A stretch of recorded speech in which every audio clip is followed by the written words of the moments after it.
Sekarang ini, Krishna, Gil, Bri, Bri.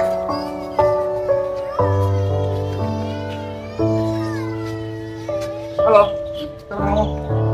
Siapa dia? Sama siapa?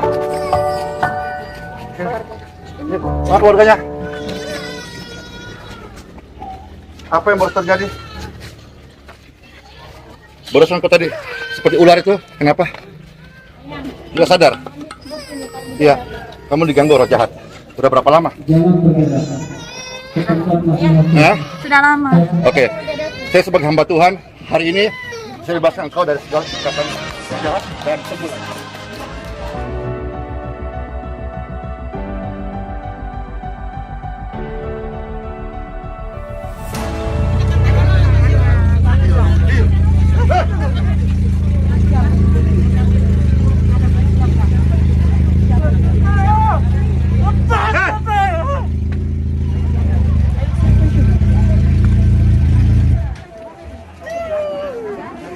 Jadi lihat ya, kita sebagai orang Kristen itu kadang-kadang kita nggak tahu. Bahkan kita pulang gereja juga, kita masih bisa melihat di lingkungan kita juga kadang-kadang ada orang-orang yang kita tidak tahu ternyata diganggu oleh roh jahat.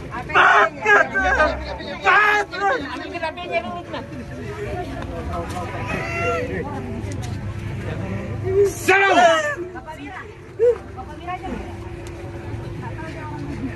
Lihat ya, jadi kita nggak bisa ngapa-ngapain. Tapi doa orang percaya akan membantu melepaskan manusia dari ikatan roh jahat. Jika mereka beribadah, mereka hidup, mereka tidak lagi diganggu, gelisah, ketakutan. Saya hamba Tuhan, hari ini saya datang sebagai kuasa Tuhan, anak Tuhan, firman Tuhan datang berkata kepada engkau, free in Jesus. Oke, free. Siapa namamu? Bolehlah.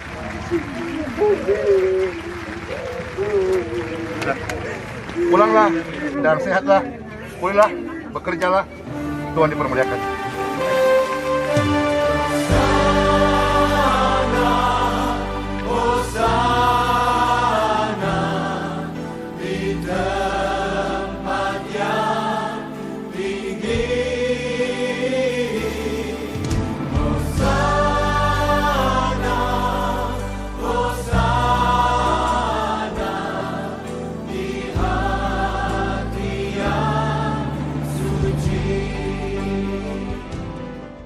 Saudara, di dalam video tadi kita bisa melihat ada orang yang diikat oleh roh jahat.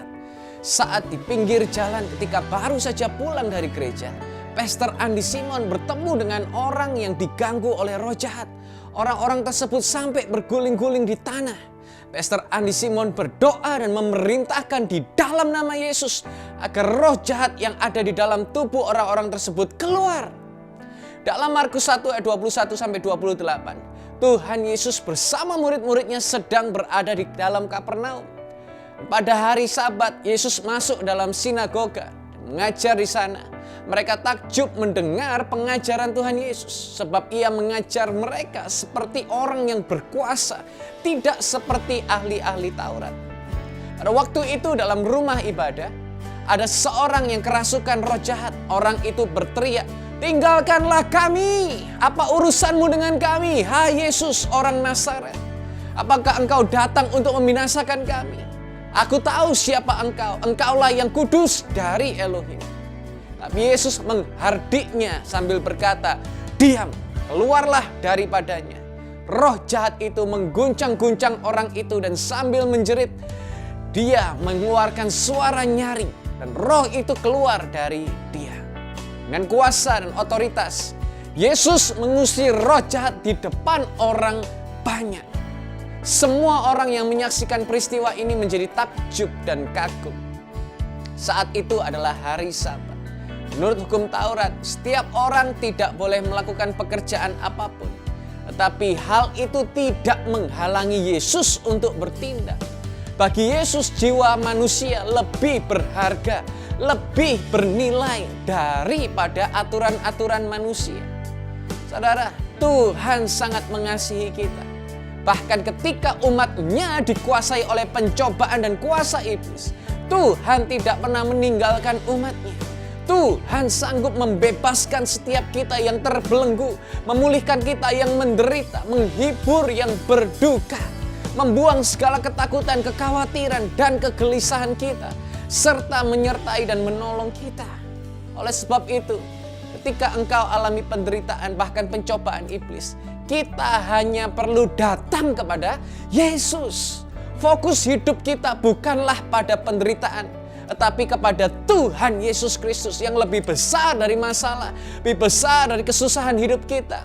Pandanglah selalu kepada Yesus, berdoalah, dan teruslah berseru, serta jangan kita menyerah. Karena Tuhan selalu mendengar setiap seruan kita dan kuasa-Nya akan menyelamatkan kita. Kiranya tayangan Aku Terima Mukjizat hari ini dapat menguatkan dan membangkitkan iman saudara. Jika saudara diberkati dengan tayangan ini, jangan lupa untuk subscribe, like, dan share tayangan ini. Sehingga lebih banyak orang, jiwa yang boleh diberkati. Bagi saudara yang baru percaya kepada Tuhan Yesus, saudara bisa menghubungi kami melalui nomor yang ada di bawah ini. Kami rindu untuk mendoakan saudara, menjadi mentor bagi saudara. Sampai jumpa di tayangan-tayangan kami berikutnya. Yesua Mesias, bless you.